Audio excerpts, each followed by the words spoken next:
corporations have taken over our White House, they have taken over our Senate, they have taken over our House of Representatives, and they have taken over some of our judges. We've let them do it. It's a matter of history. But they don't belong in politics. It's illegal, and they need to get the hell out. So, I want you to get up now. Of the freedom of speech, somewhere I read. Of the freedom of press, somewhere I read that the greatness of America is the right to protest for right. I want all of you to get up out of your chairs. End the occupation now! End the occupation now! Demand a ceasefire now! Open it and stick your head out and yell, "I'm as mad as hell, and I'm not going to take this anymore!" Nobody's going to help you. You just gotta stand up alone and dig in your heels and see how it feels to raise a little hell of your own. Raise a little hell, raise a little hell, raise a little hell. I'm as mad as hell, and I'm not going to take this anymore! I'm not going to take this anymore! If you don't like what you've got, why don't you change it? If your world is all screwed up, rearrange it. Oh, no. Raise a little hell, raise a little hell, raise a little hell. I'm as mad as hell, and I'm not going to take this anymore! Raise a little hell, raise a little hell. I'm not going to take this anymore! It's time for us to get mad as hell. We're not going to take it anymore. This is Greg Palast reporting for Mad as Hell TV. I'm as mad as hell, and I'm not going to take this anymore! I want you to get up now. I want all of you to get up out of your chairs. I want you to get up right now and go to the window, open it, and stick your head out and yell, "I'm as mad as hell, and I'm not going to take this anymore!" I'm as mad as hell. And I want to thank you for being here. My name is Gordon Westfall, and I am the guest host of Mad as Hell TV. And I am here, and I am mad. I am completely furious. I just got back from a wonderful lecture in Southwest Portland at the library with a wonderful woman named Rosalind Peterson. She is the co-founder of Agriculture Defense Coalition. I want to thank you for being here, Rosalind. Really, just an amazing lecture. Can you tell the public why I'm so mad and why you are so mad? Yes, I would be happy to. One of the things that I came here to talk about was U.S. Senate Bill 517, which is a proposed experimental weather modification bill that could be passed at any time. And under this bill, and the reason for one of my concerns is that agriculture, the public, no one is going to have any oversight over this bill. It establishes an experimental weather modification policy and a board made up only of people who want to modify our weather. And when you don't have agricultural oversight, then you could disrupt crop production, you could change growing cycles and growing seasons. And so this bill is very detrimental. And I'm encouraging and working with Bridget Conroy, working across the United States to stop this bill from being passed in its current form. And Bridget Conroy is your partner in this whole deal, right? She's the co-founder of Agriculture Defense Coalition, that's correct. And so we've been traveling to Los Angeles and to Arizona and other places talking about this bill and talking about the implications of this and how it could affect all of us. It's kind of funny, it not just affect us in our local area, it's going to affect the world. Because the weather we all know tends to go around the planet. So if we manipulate the weather here, that means that people around the world will get the same effect, if not worse, or different. But we will be affecting not just ours, but theirs. So that means instead of passing this 517 bill, we really actually need to take this to a worldwide consensus to find out if the world wants us to manipulate their weather, right? That's correct. Because if you modify the weather in one area, you change it somewhere else. Right. And so right now, NOAA lists about 50 experimental weather modification programs ongoing in the western states. And I believe that where they have implemented those programs, like in Wyoming, late last year and early this year, the programs are successful.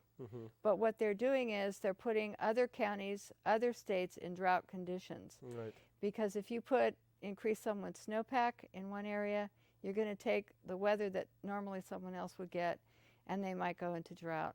And I'm greatly concerned about that issue. The other issue with the experimental weather modification program as it is that without oversight, a private company, for example, could steal, in other words, the water that goes to one part of the country for private gain to take it to somewhere else. In other words, to put snow on a ski resort somewhere, and a private company then could modify the weather.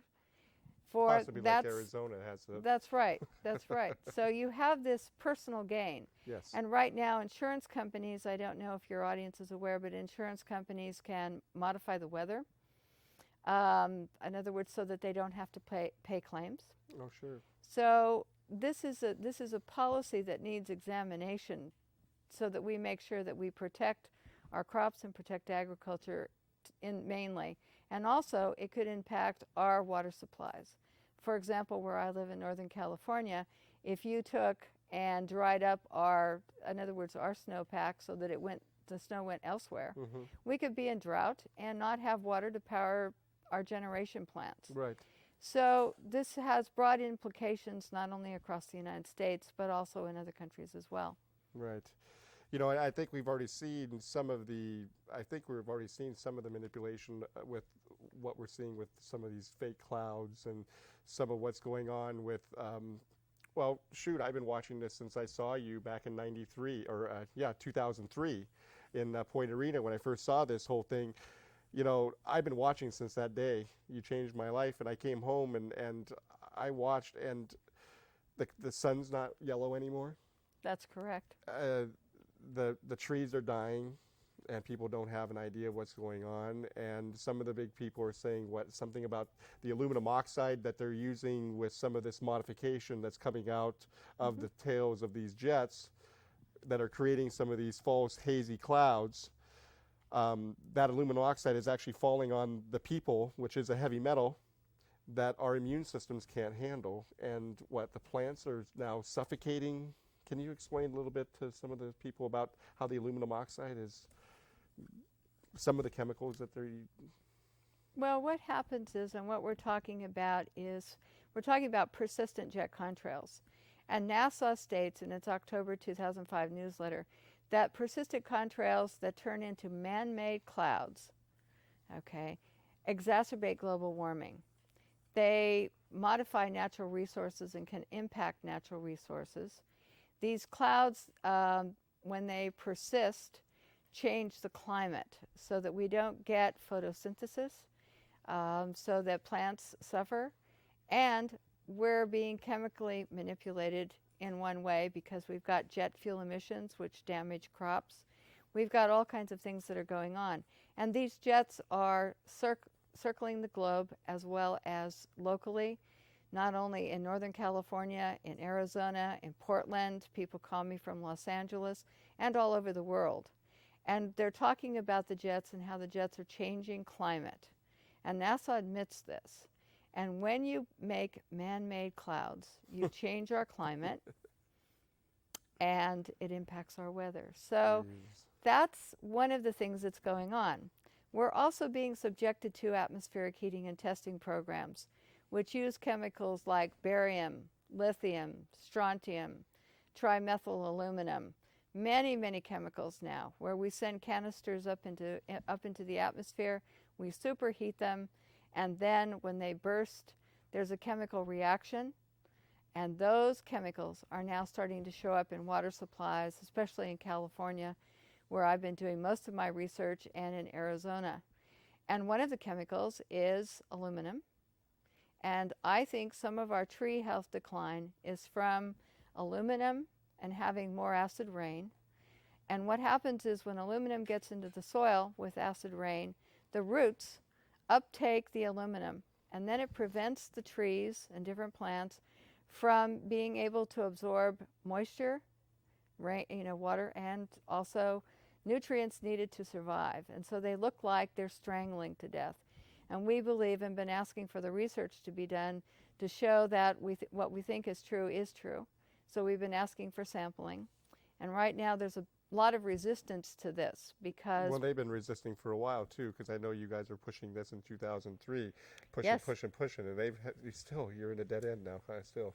Well, they don't want to test because what happens is they'd have to stop, the government would have to stop, NASA, NOAA, the Department of Energy, the Department of Defense would have to stop some of their programs because they would be finding it's detrimental. What's preventing us from testing? It's really costly to test, and also if individual people test, then the government says, oh, you fixed the test, you rigged it, and so that's why we need these various government agencies like natural resources and universities to test for us, because they have not only the technology, but they would be able to do it in a way that would make sure that we would get the results.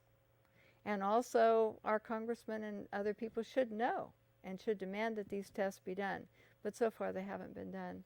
Well, they're going to know now that we have this television show. I mean, not only am I mad, but after they see this television show, I think we're going to get a lot of people infuriated. And I really think that we need to start making some phone calls. We really need to make some change, and we can't do that unless you take action. And the people out there watching this show really need to stand up and take some action and make the difference and be the difference.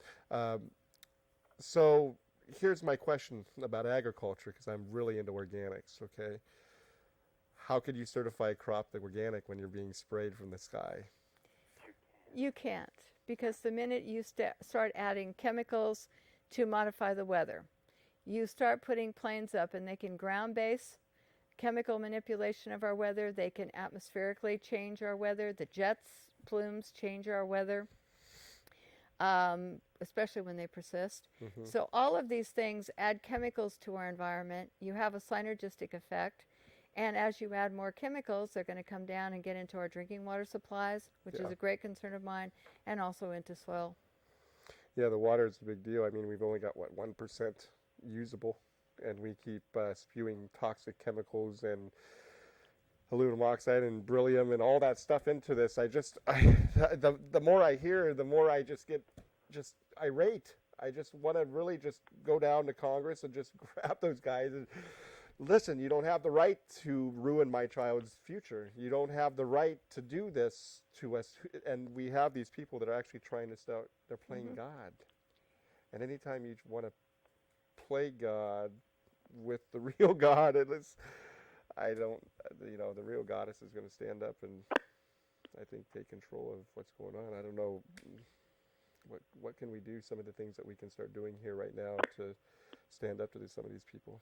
Well, what happens is we have to become our own lobbyists, and we have to educate our congressmen and let them know what's going on. Show them the government documents that detail all of these programs and talk about what they're doing, how they're doing it, and in other words, is it benefiting us, or is this just to benefit technology?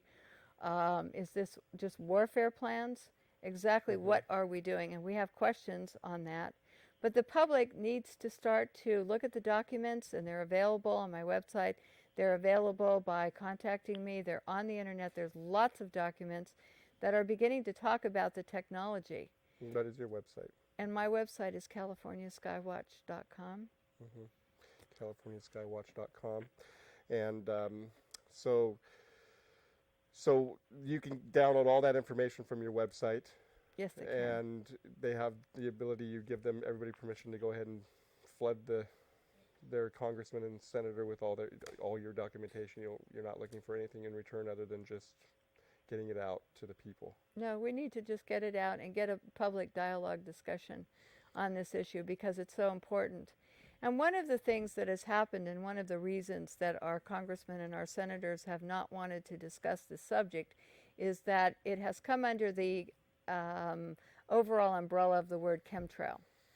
And so when people talk about chemtrails, what is happening here is that that the Air Force calls it a conspiracy theory.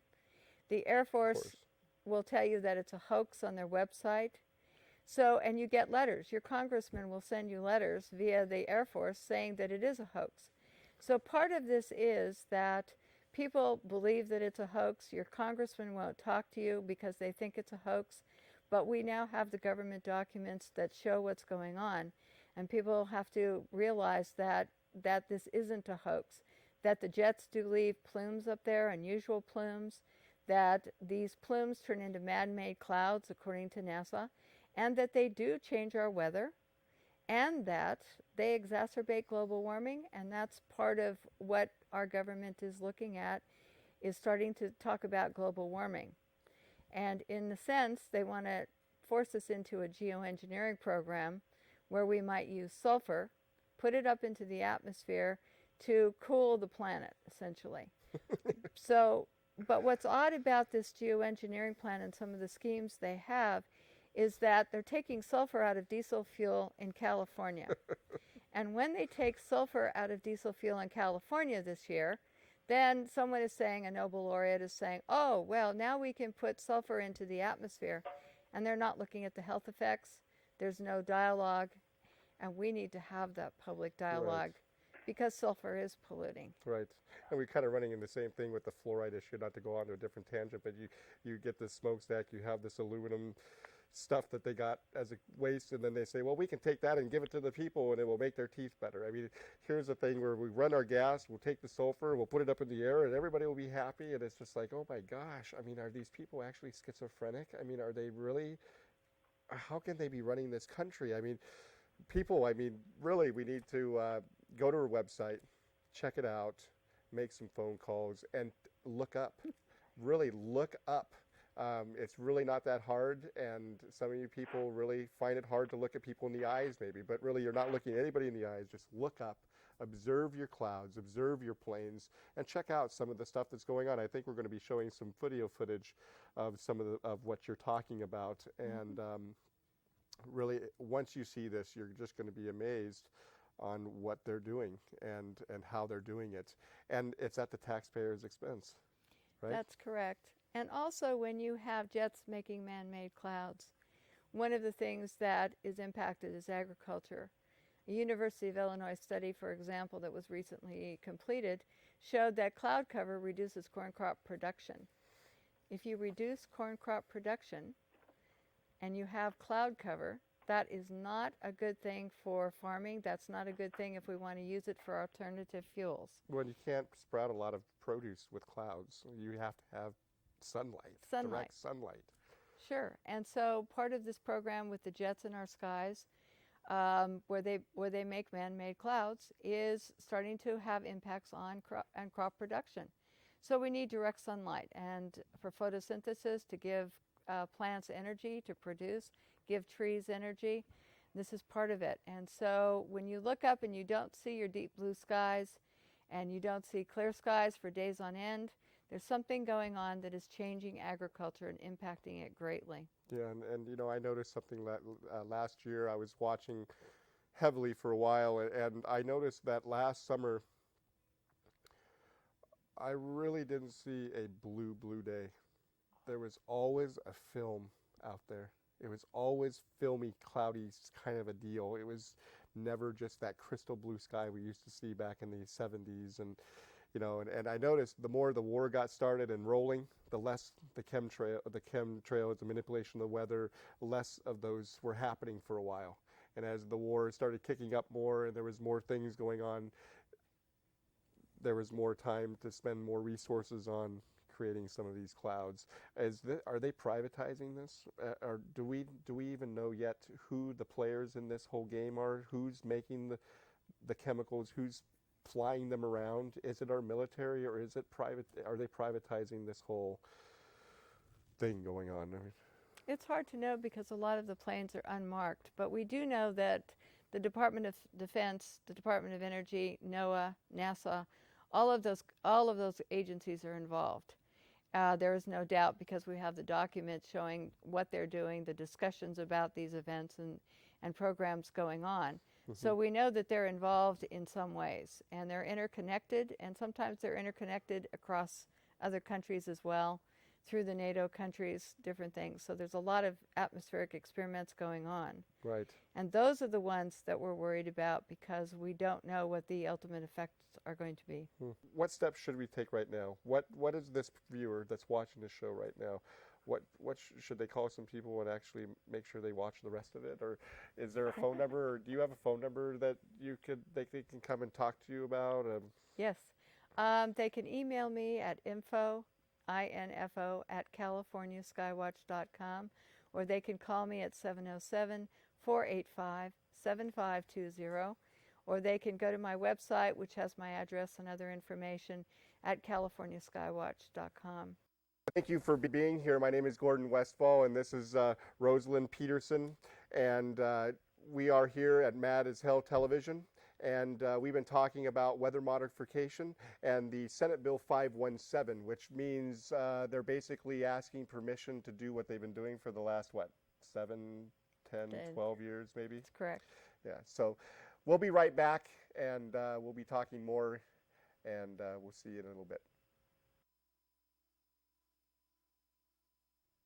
A community in the San Bernardino Mountains has a real mystery on its hands. The official explanation here is that jet contrails are causing strange lines in the sky and that it's pollen making people sick on the ground. But others are convinced it is something else, and they ask, is the government experimenting with our weather?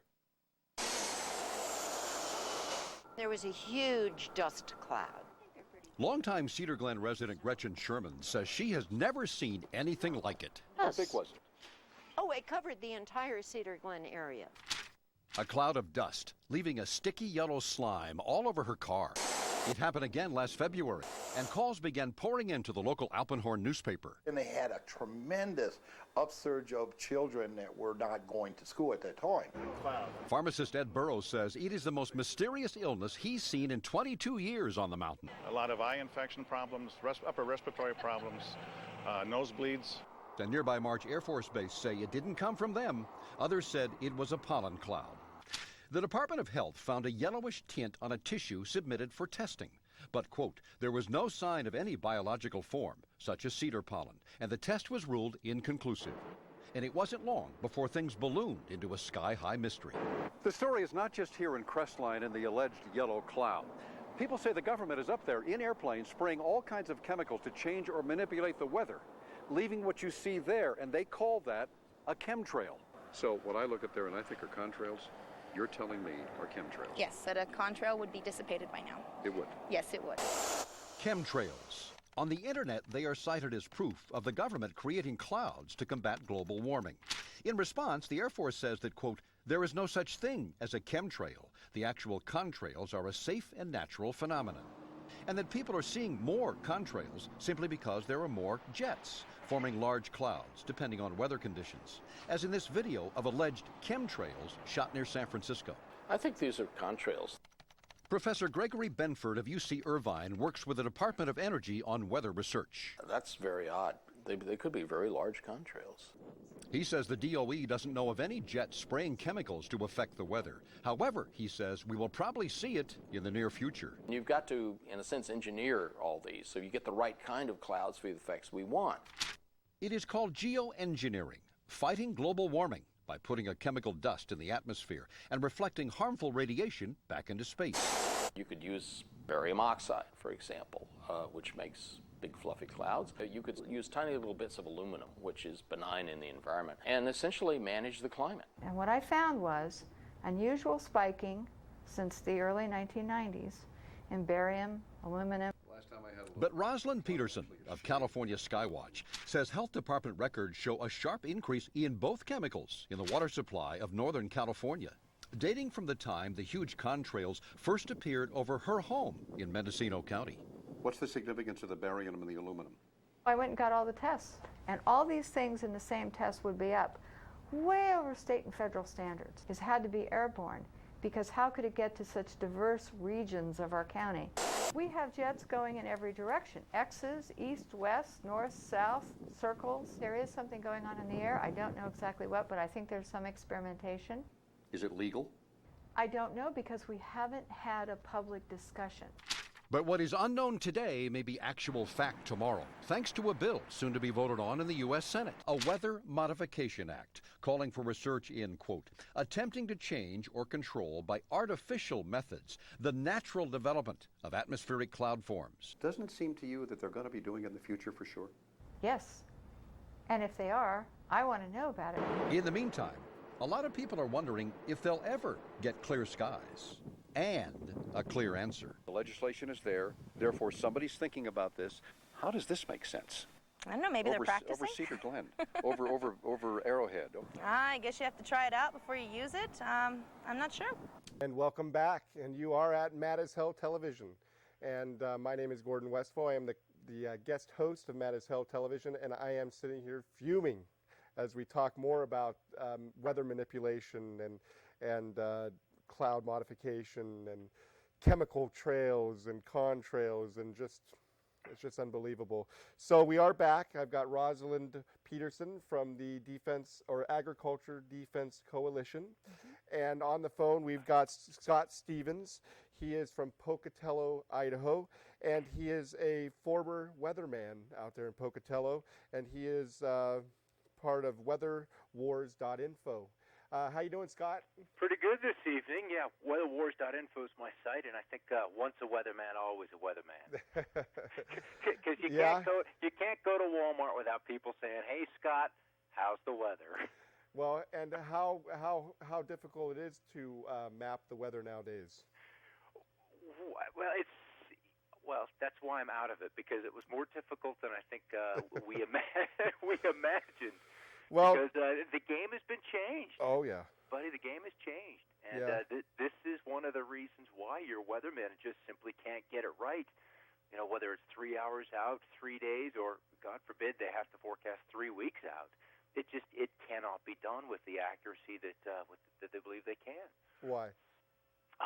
Because there is an input. There is when you're talking math, it's a delta. It's a change in a value over a certain period of time, and that's the manipulation aspect. Whether it's the theft of incoming solar insolation because of the additional cloud cover, whether it's the HAARP ionization of very specific levels in the atmosphere, whether it's electromagnetic weapons, as Colonel Bearden asserts. You know, all of these things are happening to our planet as it is simply being terraformed in front of our eyes. The question is, what is the goal? What will be the end result of this planet? Will it be a greater sustainability for the human population, or will it be for a greatly reduced human population? And we need answers for this, and that is reason enough to be mad as hell. Oh, yeah, we are mad as hell, and that's why Rosalind's up here right now trying to get everybody else mad and on their same page so we can start making a difference here. Rosalind, you know Scott? Yes, we've talked and met many times, and he was in Los Angeles when we demonstrated against Senate Bill 517. So he's very aware of what's happening, and we've talked, and we get along very well. That was last March, wasn't it? Yes, it was. While we were on City Hall footsteps, the planes were in the skies. Yes, they were, and we filmed them while they were going above us that day, and they sure did blitz our skies in Los Angeles prior to that.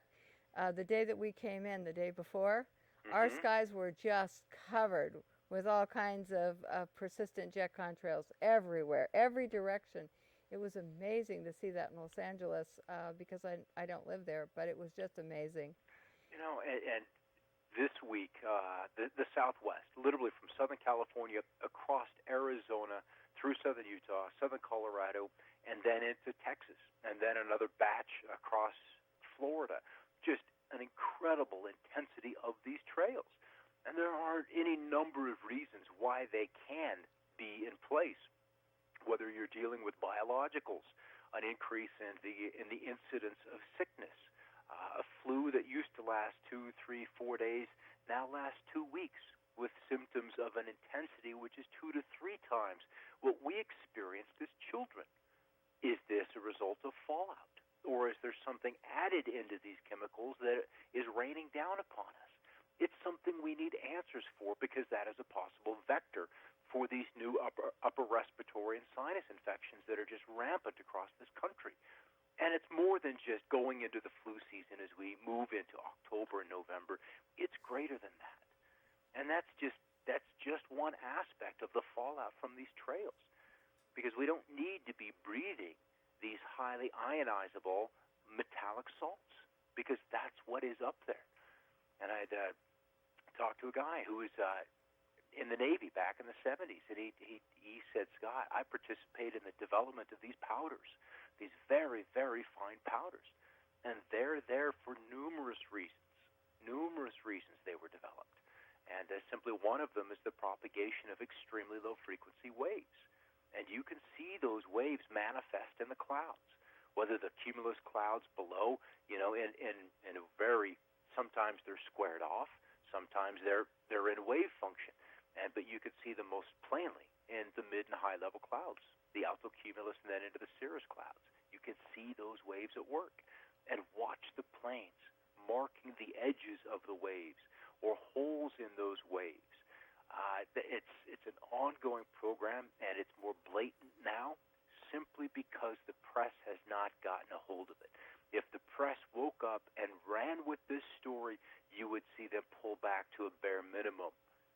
But until that happens, they believe they have free license to do as they will to the atmosphere. But isn't it actually, it's against the law, isn't it? Pardon me? Isn't it against the law right now to do anything with our atmosphere? One would hope so. But then the Iraq War was against the law as well. Right. So, right. There are those who believe and who will go to court kicking and screaming, whether it's a federal court or an international court, that they are above the law and what they are doing is for the betterment of mankind. And if it is for the betterment of mankind, then it needs to be laid out as to why, and be very clear and specific as to why this is for our benefit. And until that day happens, we have to inform ourselves as to what's going on, observe the skies, and share what you have learned with those around you so our numbers can grow. And when our numbers reach a sufficient value, then we'll have enough energy to begin to make changes in the policy. And that can happen inside of a year, buddy. It can happen inside of a year, simply because it's so obvious. Right. Right. And Rosalind, you were going to say something? Well, I'd like to say that it's not only getting people involved and active, but also to understand what's going on. And there hasn't been enough investigative journalism because they want us to believe that it's some sort of a conspiracy theory.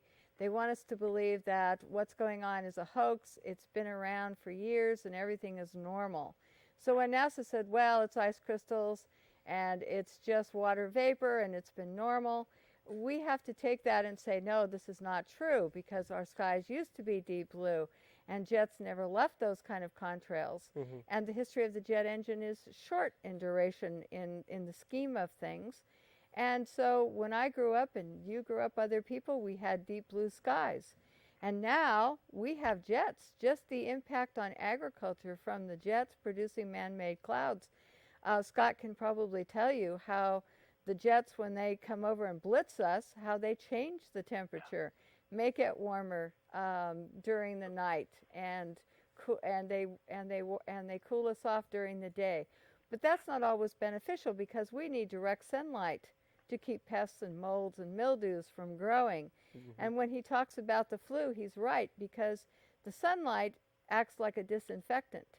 And if you have a lack of sunlight, according to a couple of experts on flu and how it goes around the world and keeps growing in numbers, is because we don't have enough sunlight. Gil Smolin on KGO Radio, he's an expert in flu, was talking about this. Mm-hmm. So we have to understand that the implications of programs that are ongoing right now have more than just one effect to them. And Scott can tell you about the weather and how these jets. Scott, go ahead and tell us a little bit about how these contrails modify our weather. Well, just going back to last spring, and in reference to California, and in particular the orchard issue in the vineyards, as it was day after day after day of clouds and showers, and you don't need a lot of showers to keep the relative humidity high enough. But the impact of that was a reduced efficiency in plants to flower, and then for those flowers to not mold, to not grow mildews, and to catch a virus, which then plays directly to the productivity of those orchards and trees when it comes time for harvest time in the fall. And if you don't get that sunlight to dry off those petals, to dry off those blooms, you've got problems. But, for farmers to think that there is something man could do other than turning on blowers in his orchards to dry the plants off, it's kind of been out of his realm of awareness. But when they do become aware that simply you can shift the jet stream 500 miles north on about 3 days' notice, why didn't that happen? So what we're really looking for is a change of intent in how these tools are used. And they have been used time and time again, at least from our point of view and from the knowledge we have, to the detriment of mankind, rather than for our benefit. And we can mitigate droughts, and there are large swaths of this planet which year after year sink deeper into drought, and Australia being a prime example. They're in the throes of a 20-year drought. And so what we see is one of the larger continents in the southern hemisphere, which is usually a breadbasket, unable to support its own population with these cereal grains. And this is going to be a crisis as we move through the remainder of this decade, as food stocks continue to be dwindled down. In the 70s, when we had the last big commodities inflation boom, we had upwards of 9 months reserve of these cereal grains globally. Well, our population is the better part of 2 billion greater now. We have 1 in 8 persons going to bed hungry each and every night, and we have at most 20 days grain supplies on this planet. And so it doesn't take a rocket scientist to figure out that interruptions in supplies alone would be enough to create a food crisis in this country, at least localized, but particularly focused in cities where we have but 1 day's supply typically on hand. And it doesn't matter whether you're Portland, Seattle, Denver, Houston, LA, or Chicago. These stores have 1 day's supply on hand. And it will be incumbent upon the individual to prepare for those possibilities and to have those food stores in your home. So if you've got children, so if you've got neighbors who aren't prepared, you can't help them out. But the problem is once people realize that we've got a shortage, then panic sets in, and that happens to spread very, very quickly.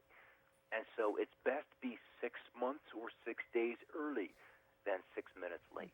Right, and if you can take this and combine the peak oil crisis and the problem with that, it's not looking very pleasant unless we get into a tribal community and live locally and amongst ourselves and be able to produce just for ourselves. I mean, going outside of that, I think it's going to be pretty difficult with them selling off our fresh water, manipulating. That is the solution, is going back to produce locally, distribute locally. Yes. And that is the only solution to this problem. Transportation has been so cheap that we have been able to ship goods from China across the Pacific and still undercut the wages of the American worker. That wouldn't happen if we didn't have bankers. If we were able to not deal with what's called currency arbitrage, we would still produce and consume locally. And there will be a function as we move later into 2007 and these problems become very, very apparent, if not epidemic across the Western world, is self-organizing collectives. Right. And that is how we're going to get through this, is going back to the way it was done. Well, and we got to defeat Senate Bill 517. I mean, we just got to kill that thing now. Well, it would have been nice if we could have dealt with the Military Detainee Act and many of these other things. It's fortunate that this particular Congress did not address Senate Bill 517 and House Resolution 2995, because I think we're going to have a different makeup once Congress convenes this coming January. and they're going to be far more receptive to the people than the Republicans have. So we really need to start making calls right now and lining up and getting the ducks lined up in a row here and start making calls and making this out. And, you know, to get back to the little point of what you said a little while ago about nobody in the news and nobody's saying anything. And one day I was driving down the freeway looking up, and I was watching the trails and watching my blue sky turn into silver. And all of a sudden I heard this guy, he used to be on Channel 2 News up here. What was his name? He kind of looks like his chubby cheeks, Phil, maybe. He has a radio show. And he said that he was noticing these trails in the sky, and he wanted somebody to call him to let him know what he thought that was. And I tried to notify the guy for a week, 2 weeks, and it was just impossible to get a hold of him. But he was noticing these trails were lasting 8, 12 hours. Yeah. He's going, this wasn't like this when I was a little boy. Yeah. What's going on? And so here was this opportunity to really capitalize on this, having this spokesman television guy that's well-renowned and well-respected in the Portland community. Oh, yes. And it just fell right to the wayside. Nothing happened from it. But the thing is, he noticed, and that is the first step. Yes. And, you know, I was aware of chemtrails, but until I could learn to identify which ones were the chemtrails versus the aircraft trails as they were being put down, I still had a level of skepticism. And it wasn't until I was standing in my front yard in an August afternoon in 2004 that a 747, it was all white, there were no markings on it, passed low and slow. And I could hear the engines rumbling, and you could see all 4 engines aflame. It is like a jet, a fighter jet had shot out all 4 engines. And that trail persisted from the northeast horizon to the southwest. And there was not a cloud in the sky. Well, Scott, give me. I'm running out of time here. Let's go ahead and educate the viewer and educate myself. What am I looking at up in the sky? What are the differences between the contrails, the chemtrails? What are the characteristics? And we've got a few minutes for you to discuss this with Rosalind. Honestly, if we were to just stand outside and look at the skies, I would probably say that you're looking at a 50-to-1 ratio. You're looking at 50 chemtrails versus 1 commercial trail. And the reason we can put a number that is that high is that it is my understanding that nearly every commercial airline has been compromised and that they are being used to seed the sky, not in specific locations, but to keep a quotient or at least a certain particulate value in the atmosphere. Kind of like taking herbs. They could propagate these waves. How do you think United and American, all these airlines stay afloat? I mean, they're bankrupt. Well, they're floating on aluminum oxide, which is great. There you go. There you go. The fuel is too expensive that they just ride the clouds that they create. But so tell me the difference between a contrail. What is a contrail, and how long does it last? Well, a contrail is a condensation trail. And if you exhale your breath on a cool morning, how long does your breath last? It's just the same process amplified as you move into the upper atmosphere. And there will be times when regular condensation trails do persist. But if the sky is generally blue or began blue, and you're seeing trails of any duration, they're chemtrails. So what, 60 seconds, 90 seconds is a contrail, and what, 8 hours is a chemtrail? No. If they're 4, 5, 6 seconds, they can still be chemtrails. Oh, really? And there are 2 different colors to notice in them. There is one which is a whitish pink, and there's one which is a whitish blue. And I photographed planes where one engine is blue and one engine is pink. So it simply, it doesn't matter if it's Northwest, U.S. Airways, whether it's Southwest, or even airlines outside of this country. They have all been compromised. Well, you know, there was a big thing a couple years ago. I looked at your website, and there was a talk thing going on, a chat line, and they were saying, one guy said that they actually equipped some of the planes with new jets, which means that it was more likely that these contrails were coming out because of the new jet motors that they were putting in the planes were creating these. It was really funny too. Well, engines have become incredibly efficient because it takes a lot of a lot of energy within that kerosene to push forth. You know, if you're looking at an Airbus 320, you're looking at a nearly a 380,000-pound takeoff weight. And so you've got a lot of mass you need to get down the runway airborne and then push along at nearly 500 knots. And so they need to have these engines incredibly efficient, far more so than our automobile engines. And they don't need that energy wasted in the form of spent hydrocarbons. Right. So, no, there's very, very, very few regular commercial trails. Well, Scott, we're winding down. We've got 2 minutes here. So give me 2 minutes of something you want these people to do, what they need to know, how they need to act. What do we need to do? Well, my biggest concern now is simply global warming and the impact that these trails are having on the acceleration of this planet warming. It's my belief that a tipping point was passed back in the early to mid-90s, and that we need to be planning for rapid, catastrophic climate change. And this needs to be a policy from this next administration that we'll elect in 2008, because I know we're not going to get Bush there. But we need to be anticipating and planning for ways to get this civilization off of oil, different energy sources, and how we're going to plan for abrupt climate change. The oceans are slowing down. We will likely see a collapse of the Atlantic circulation inside of a decade, and that will greatly impact Europe. And in the past, it has put drought in the western U.S. So we have big, big changes, and we have got to elect leaders with vision, with courage, that understand the changes that this society is on the cusp of. Well, thank you very much, Scott, for that. Thank you, Rosalind, for being here. And I am mad, and you better be mad, and you better be mad as hell. And this is Gordon Westfall signing off. And Rosalind Peterson, thank you so much. You're welcome. And Scott Stevens, so much thank you. My pleasure. And you have any last words?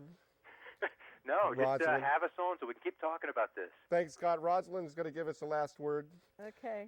Defeat U.S. Senate Bill 517 in its current form, and we need to stop the manipulation of our weather and the use of atmospheric heating and testing programs and toxic chemicals that contaminate our food and air supplies. And if you want to know more, Scott Stevens, myself, we're here to give you as much information as we can about that subject. And we are here too, and I'm mad as hell, and this is Mad as Hell. Check us out, and we'll be back. Thanks a lot, and make a difference, and be the change you wish to see.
I'm as mad as hell, mad as hell.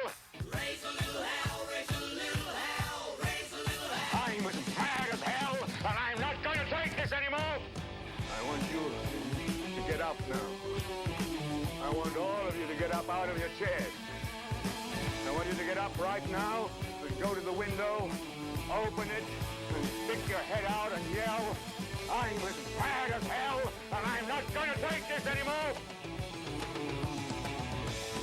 I'm as mad as hell, and I'm not going to take this anymore. I'm not going to take this anymore. Raise a little hell, raise a little hell.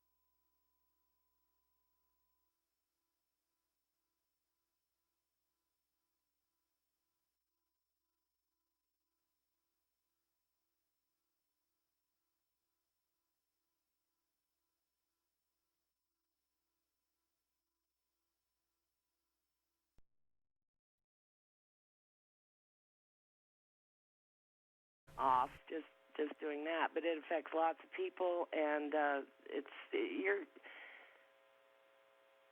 not only that, you're slowly being devoured and eaten alive by these things.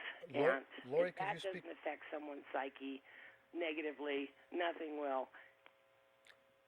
Lori, could you speak to the psychological effects? Because I know that Morgellons, in addition to the very bizarre physical effects, also affects the mind. Could you go into that? I will only say, except for the general malaise, the neurological, psychological symptoms are consistent with being denied help and turned out and discredited, told you're delusional, being isolated, in my case now, for 2 years, while you're slowly and continuously being eaten alive by bugs. Now, like I say, that's going to affect a person's psyche. Absolutely. Well, Lori, I want to thank you for your courage in coming on this program tonight. I tell people to go to www.morgellansusa.com. Are there any places else that you would recommend that we go to get more information on Morgellons? Well, I've heard of morgellons.org. There's a researcher out there who does a lot of posting on the internet at the Cure Zone and Chemtrail Central by the name of Cliff Mickelson. He is also a sufferer, but he writes extensively on the condition, and what we need is a chemical analysis, and we need to find what kills it, and then we need to help the people. But in the meantime, it's as if the word has gotten out that if anyone mentions any of these symptoms, they are to be shunned and discredited. It's like seeing a UFO. It's just like seeing a UFO. When you say, Lori, if you see one, you're actually turned away and told you're crazy. You're vilified. Exactly. Well, Lori, I want to thank you for being on the program tonight and informing us about Morgellons and letting people know that this is a disease that is strange and it is a disease that needs to be at least, we need to analyze it and find out what it is, because they do call it the X-Files disease. They don't know where it came from, and a lot of people are speculating that it may have come from out there somewhere. So, Lori, thank you for informing us tonight.